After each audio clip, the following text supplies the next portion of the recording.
Hello, welcome to Stories That Work. I am Father Matthew Howell, and that was our new intro music because upper management didn't like our old intro music.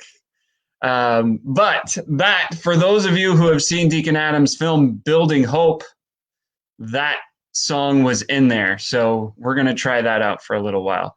Let's begin today with the prayer. In the name of the Father, and of the Son, and of the Holy Spirit, amen. O heavenly King, O Comforter, the Spirit of truth, who art in all places and fillest all things, treasury of good things and giver of life, come and abide in us, cleanse us from every stain, and save our souls, O good one. Amen. All right, so I am typically the co-host, but today I am flying solo because Deacon Adam is working his consignment sale with his family. It's a family business, and they do this twice a year. So I'm going to start with a couple of updates.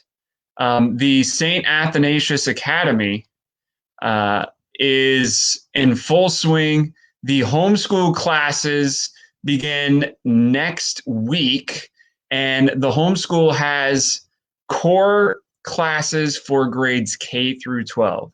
That means math, science, language arts, and social studies or history for grades K through 12. Plus, the older you get, the more electives there are, such as civics, American civics and economics, and Orthodox studies. We also have Orthodox studies for every single grade level. So there are some really great classes. There's still room in some classes to sign up. I know there are a lot of families that are scrambling because their school situations are up in the air because of the coronavirus. So check out saaot.edu. It's on the banner here. And also we'll put a link in the comments. And that's the homeschool side, the K through 12. Also on the college side, as we announced a couple weeks ago, we have a live class with Father Michael Alexa, a very dear friend to the show. And it's called Communicating Across Cultures. And if you've been paying attention to what's going on in this country, we need to work on our communication with each other and understand each other a little more. So Father Michael is offering a self-paced class through the St. Athanasius College. He is also offering a 10-week live online class. So that means he's going to be lecturing online and interacting with students in the class. Space is limited, but it is still available.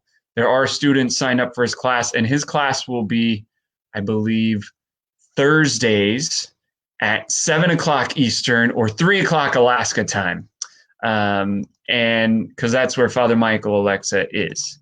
So there's room for that class. It's going to be very exciting and very edifying. And that class is a prerequisite for his Orthodox Alaska class, which he will offer also live online in the spring. So take a look at that. I believe the cost is $225 for that class. The other exciting college class that we have is Bishop John's Pastoral Care class. This class is open only for priests and deacons, and it's going to examine real-life case studies of pastoral care in the light of the Orthodox tradition and best practices of modern mental health. Bishop John has over 45 years of experience as a priest, and within that time, he also has experience as a therapist, and I believe he has a doctor of ministry in pastoral care. If it's a PhD, then please forgive me, Bishop John. But that class is available at satathanasiuscollege.org/live. And it's only open for priests and deacons, but the class was so popular that we've opened a second class. So that'll be Tuesday mornings because we think clergy are available on Tuesday mornings most of the time. And check that out, spread the news, and this class should count for many clergy who need continuing education. This class should count for that. So lots of exciting things going on at the St. Athanasius College. and the St. Athanasius Academy. Now, without any further ado, I am going to bring on our guest today. Our guest today is Jamey Bennett. Hello, Jamey. Welcome to the show. Hey, Father Matthew. Thanks for having me. Jamey Bennett is on the show today to talk about threshold art. Threshold art. It's a term that I have literally just heard, and but I think there's a lot of value in it. Before we get into talking about the art, Jamey, let me ask you a couple questions. Where are you right now? So I'm at home in my library in Boynton Beach, Florida. I live Florida. in South Florida. Are you? How badly are you being affected by the tropical storms and hurricanes? Honestly, it hasn't been too bad, but you never know because it's a whole season. We've got months ahead to go still. Oh, well, thank God you're safe so far. Yeah, absolutely. So, Jamey, do you want to tell us a little bit about your background, where you grow up, Sure. and what you're doing, and why you are a guest on this show? Eventually, Sure. we'll get to the threshold art. Yeah, no, absolutely. So, I'm from Bakersfield, California originally, and I'll weave some faith comments in here and there. I was raised in an evangelical Christian home, and I don't know, somewhere along the way in high school, I started studying theology to put me on a trajectory that I never really expected to go. I mean, I was very, very thankful for my evangelical upbringing, but over time, I went through several other theological transformations until I ended up in Orthodoxy. But along the way, I mean, I went to school to become an elementary school teacher, which I did teach elementary for a while. I eventually got a master's degree in biblical studies, and now currently I work for an engineering company doing sales and marketing. But along the way, and for the last 2 decades, I've also been a rapper.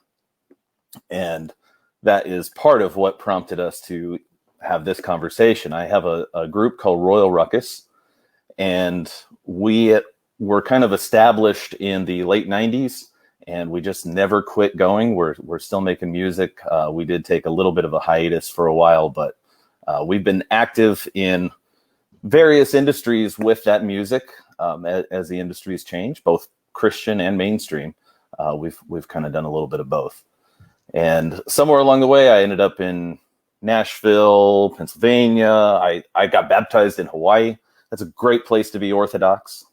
Just so you know, if there are Orthodox churches out there, if you go to Hawaii for a vacation, go to liturgy. I mean, it's you can great. still go to liturgy. They have a wonder-working icon on Oahu. It's incredible. Yeah, I've been to that parish, and what's amazing about God's grace is like, when I went to that parish, I don't know if they're still there.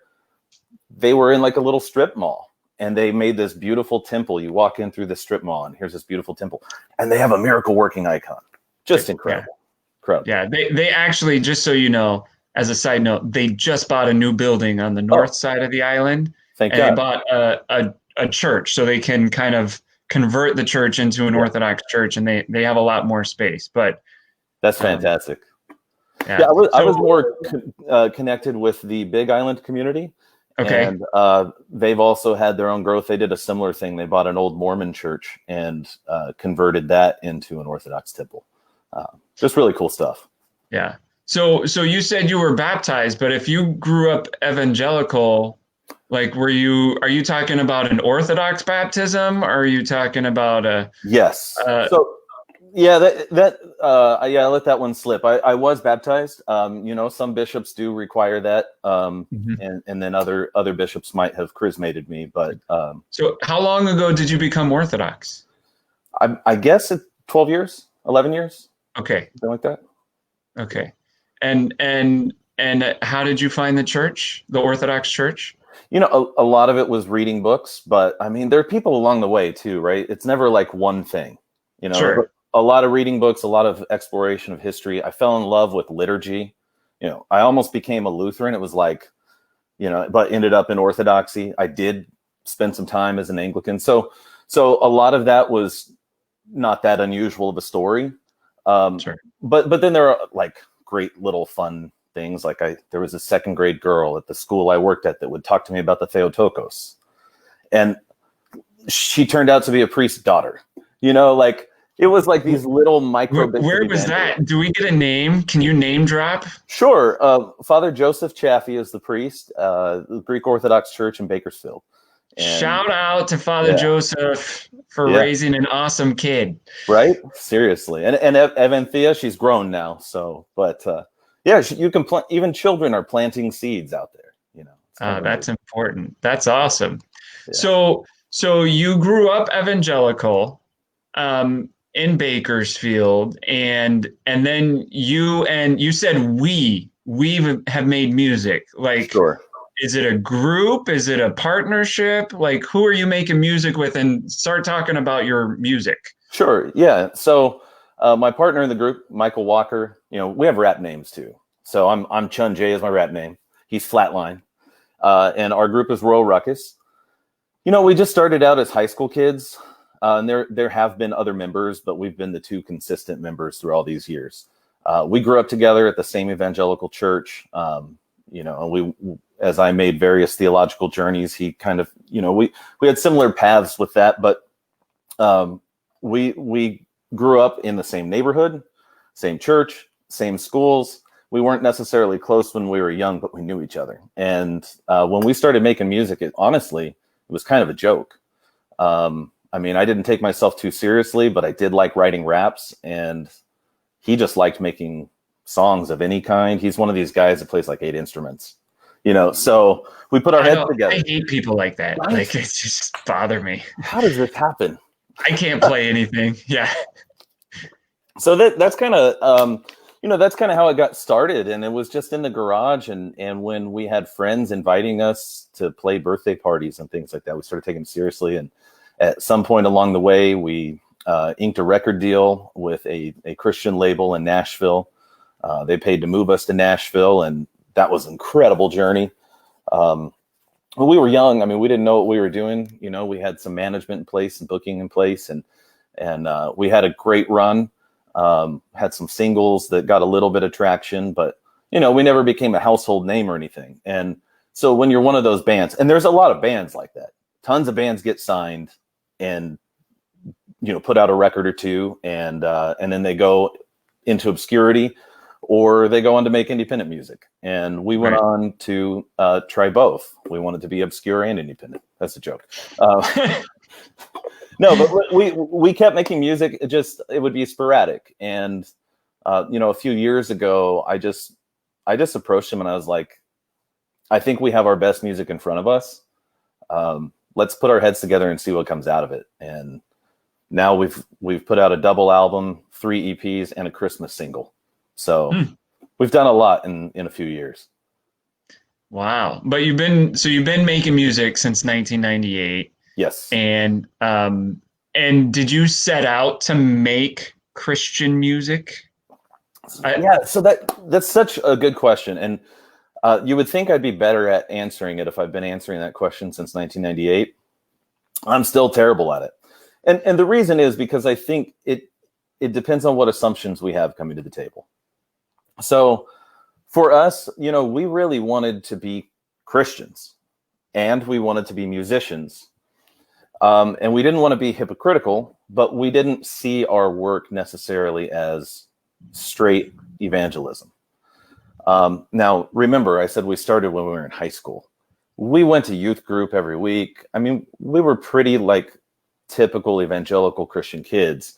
So even though we were thinking we wanted to make music for everyone, there was still this sense which we wanted it to reflect our faith. And so the more our music reflected our faith, though, explicitly, the more invites we got to perform at churches and youth groups and things like that. So I think we almost, painted ourselves into a corner with that. And that's not a bad thing. There's a desire for positive music and for music that uplifts and encourages. And we just never necessarily set out to be in that niche.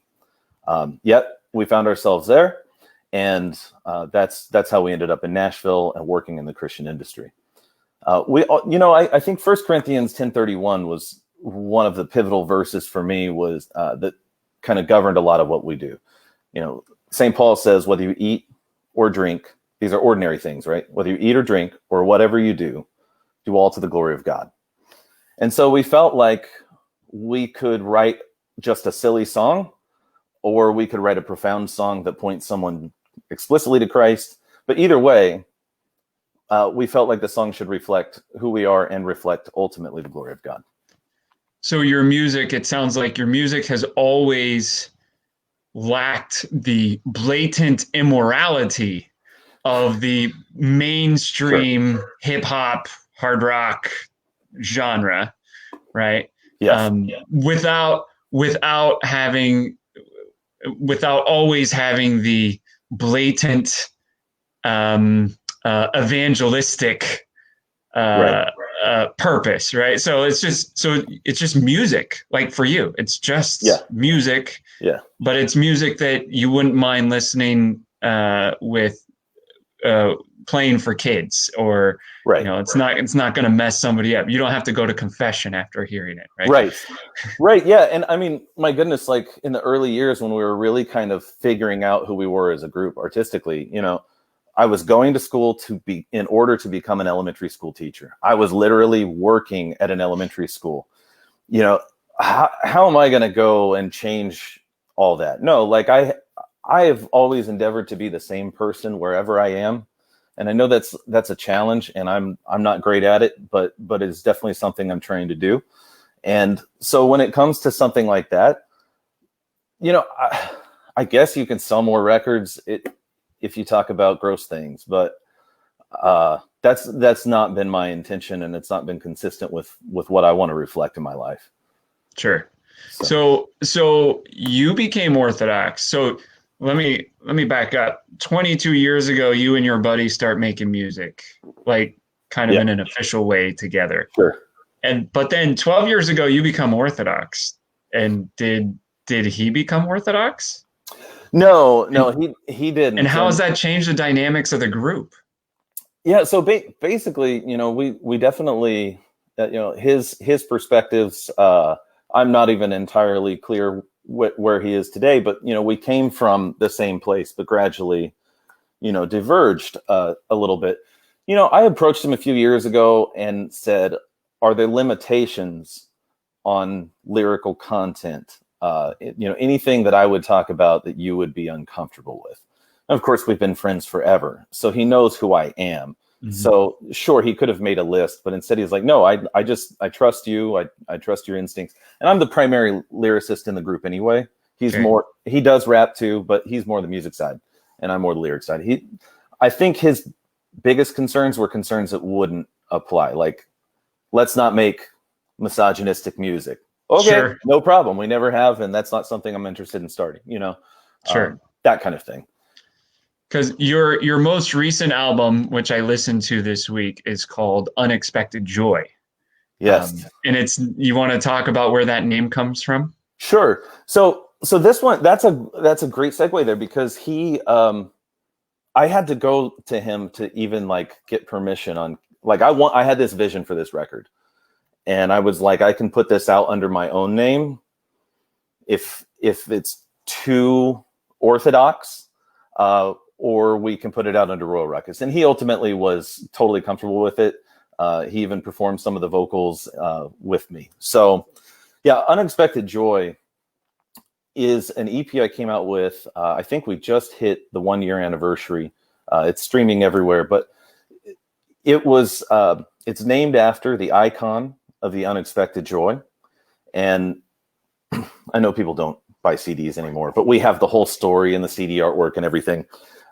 So for the collectors, there's the whole thing. CD artwork? Right? Wow, you went all out. We really do. We try to make sure we have the whole package, right? But yeah, the idea is, so I dedicated this album to the Panagia, to the Theotokos, and specifically based it on this icon of the Unexpected Joy, where the long and the short of the story is this thief is going and he's praying for, protection before this icon. And then he goes out and does bad things. And then he comes back. And eventually this cycle of, reaching for the good, but then going and doing his own thing God breaks him down, and he's convicted, and he repents, and he finds this unexpected joy through this prayer life with this icon. And so this is kind of the backdrop of this record, that's sort of a journey through the struggles of life, and then our requisite battle with faith and doubt, and how we kind of sort all of that out. And I hope, my intention with the project is to start out in basically absolute brokenness with virtually no faith left whatsoever, and by the end of it, to bring the hope of resurrection. Well, I mean, one of your tracks is called Christos Anesti. So, yeah. So that it seems like you reached that, and that's towards the end of the album. So let's talk about threshold art, and I think this applies to your album.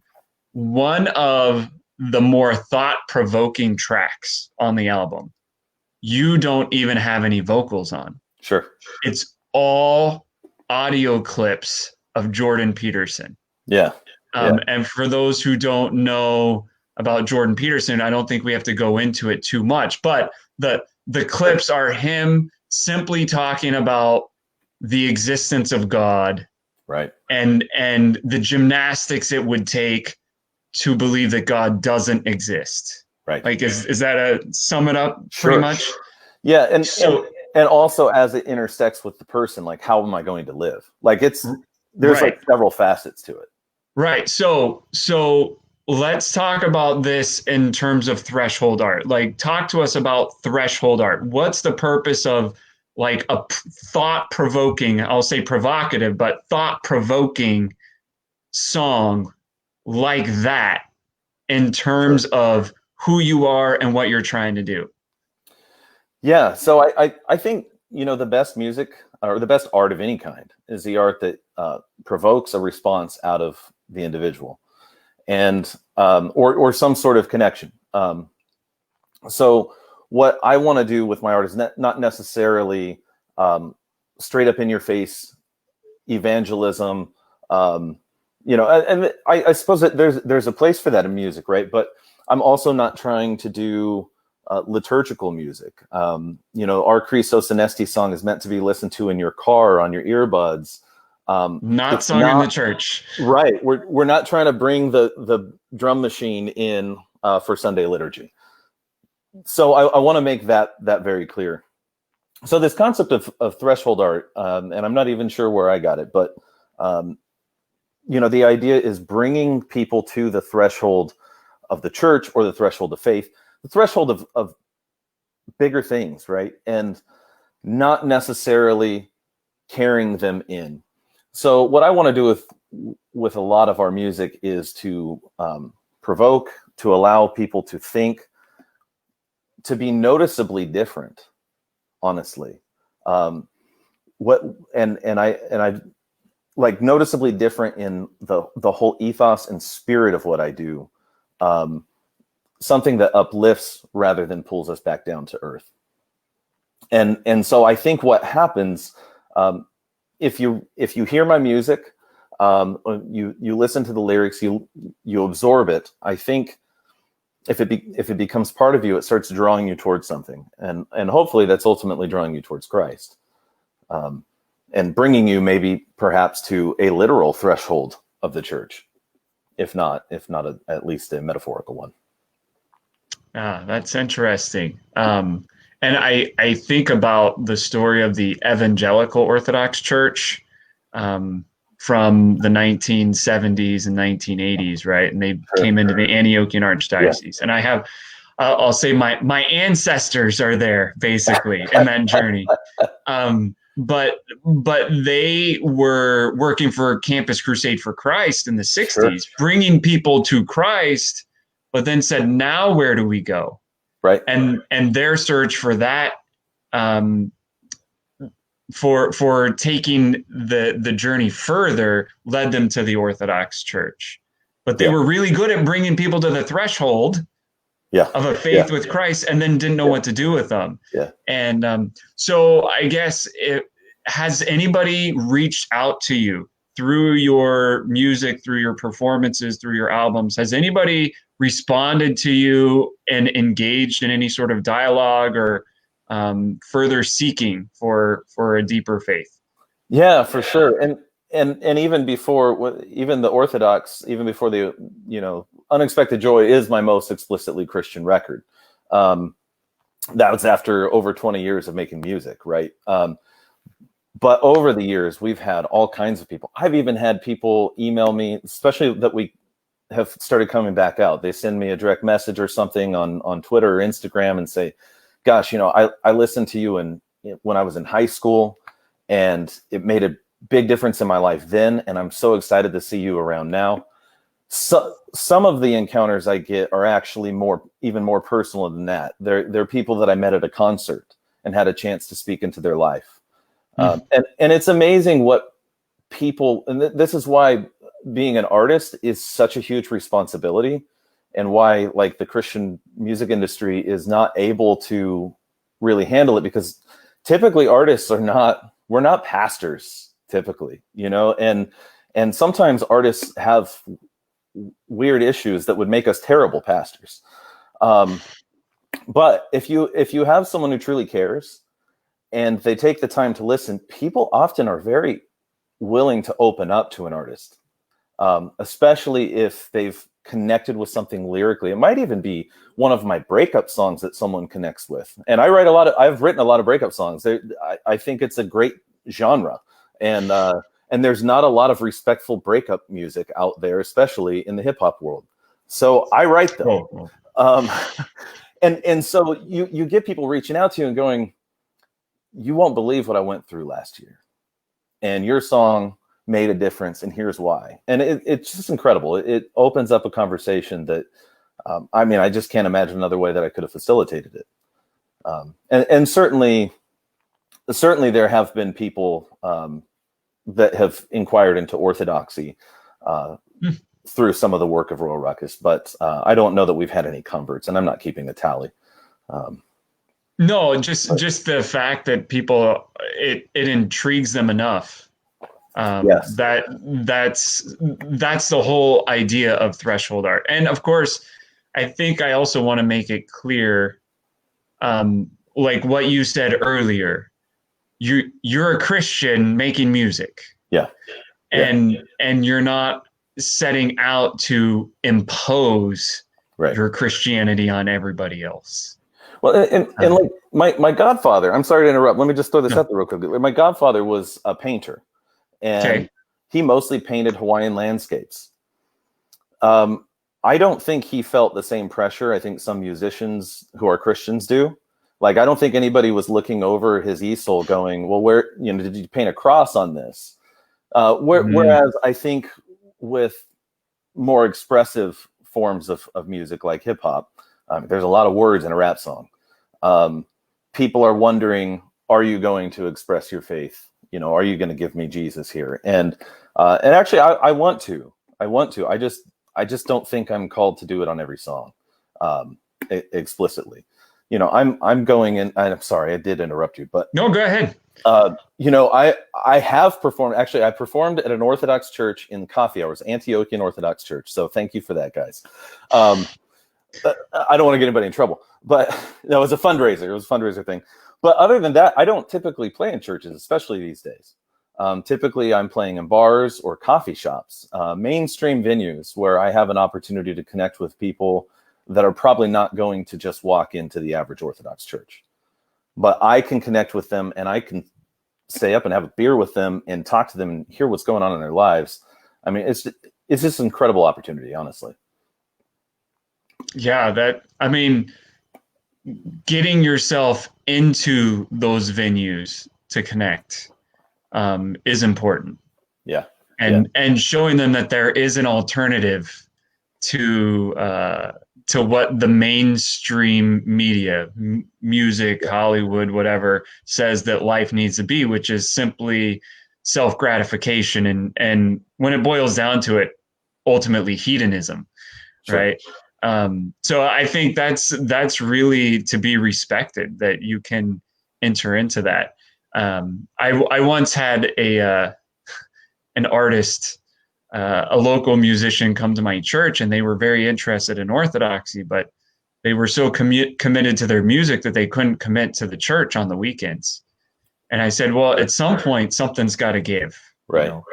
Not that there's a problem with you playing music or playing in a bar for a job, you know, but at some point, you've got to make your faith a priority.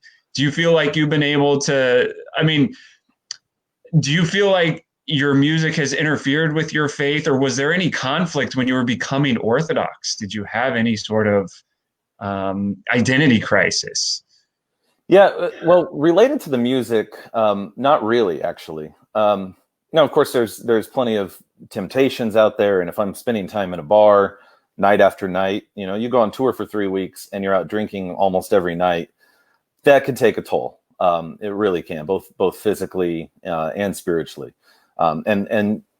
But also there's, you know, normal consequences in life as well. You don't want to go out and be sinning and, you know, getting drunk, and like you end up ruining your tour experience even too. Of course.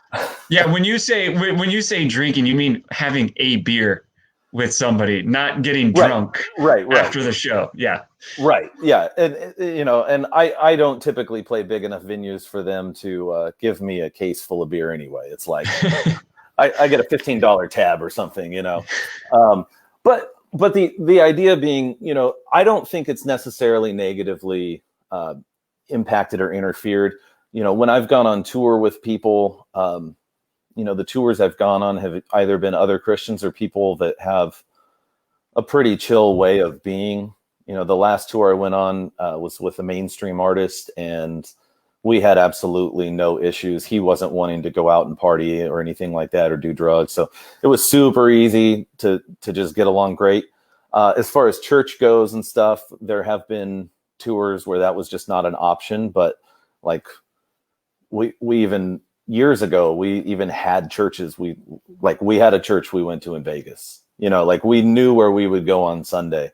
And we did. Sometimes it was hard to stay awake because the show went super late the night before, but we'd be there.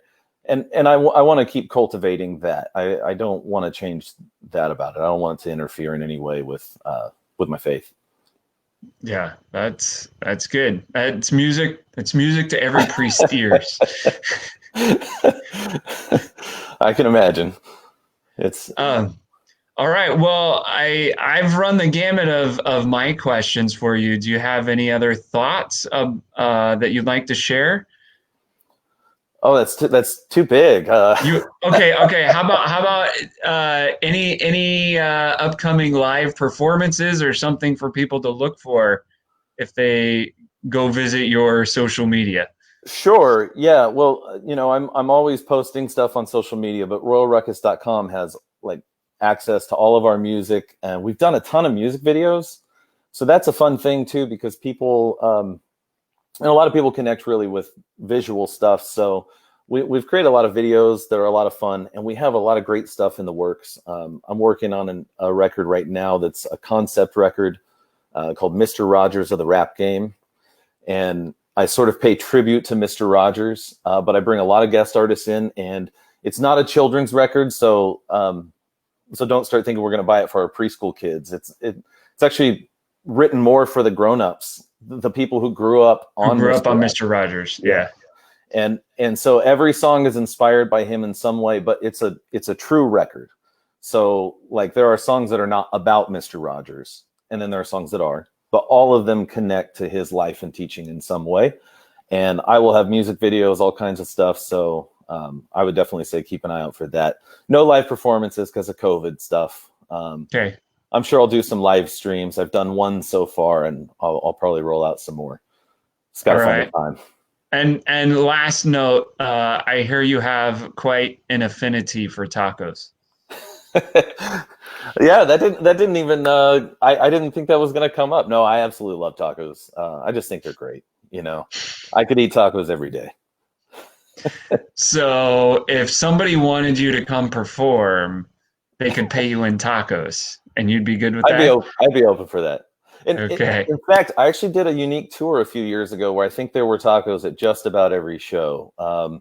When Hurricane Irma hit South Florida, I evacuated, and I turned it into a fundraising tour. And I basically just went and performed in living rooms and different places, coffee shops, raised funds, and ate a lot of tacos with people around the country. It was awesome. You should do a tour with a taco truck. Like do a tour where everywhere you go, there's a taco truck. That would be amazing. That would be. I've definitely had taco trucks at shows, and I would like to continue doing that. And you should also have an album about tacos. I like it. So I mean, tacos in life. Yeah, tacos in life, and make sure it's released on a Tuesday. Of course, you can become the official Taco Tuesday like theme song or something. I have an entire week once a year that I literally eat only tacos. Is that Bright Week? Is that like the week after Pascha? So that's how it got started. Actually, if we have 2 more seconds, I could tell this. Go ahead. So I hope he doesn't mind me calling him out. Father Matthew Moore is a Greek Orthodox priest. He's a friend of mine, and he pointed out to me maybe 7-8 years ago that Cinco de Mayo and Pascha were on the same day. Right, I remember that. I called it Cinco de Pascha. I love it. So what we ended up doing was we just put a personal challenge, like let's just eat tacos and celebrate tacos for Bright Week. And so starting on Pascha, we ate tacos every single day through Bright Week. And I decided to make it a thing. We've got a Facebook group and everything. And but we now move with we move with Cinco de Mayo. Well, I guess that's not moving. We just stuck with Cinco de Mayo instead of Bright Week. But Cinco de Mayo is always in the Paschal season, so you're okay with that, yeah. I just feel like Bright Week needs more variety than tacos, you know. Yeah, that's true. You also might need to build up to it in some ways, you know. Like you spend the entire Lent of fasting from certain foods. What are you going to do? Spend Bright Week eating only tacos, which means you're still fasting from foods? No, that's why we don't do Bright Week anymore. that makes sense. That's okay. Well, Jamey, thank you so much for coming on. Thank you for having me. Deacon Adam, who couldn't be with us, he actually just posted a comment. Sorry, I can't be with you two today, but great show. No. It's not a coincidence that he posted that after we started talking about tacos. He got a little excited, huh? For whatever that's worth, yeah. So for those of our regular viewers, next week I will be back again, probably solo. But our guest next week will be Peter Georges, who started the St. Nicholas Uganda Children's Fund. So I hope you'll tune into that. Our topic next week is actually mission work in the golden years, in retirement. So, because they started this after they retired, I'm very excited about that. Jamey, it's really good to talk with you and thank you so much and hear your story. And thank you for sharing your perspective on threshold art. And for those who are artists out there, I hope that you can learn from Jamey the importance of faith in your life and the sincerity that shines through the artwork. Like listening to your album, I could definitely hear a connection between your Orthodox faith and your music. Those who aren't Orthodox might not be able to connect that so clearly. Sure. But those who are Orthodox can pick up on it right away. Yeah. And so keep up the good work and stay in touch. Let us know the next time you have something coming out. And when you release that taco album, I will absolutely let us know so we can plug it. Okay. For sure. All right. Thank you. Have a great day. Until next week. Through your prayers.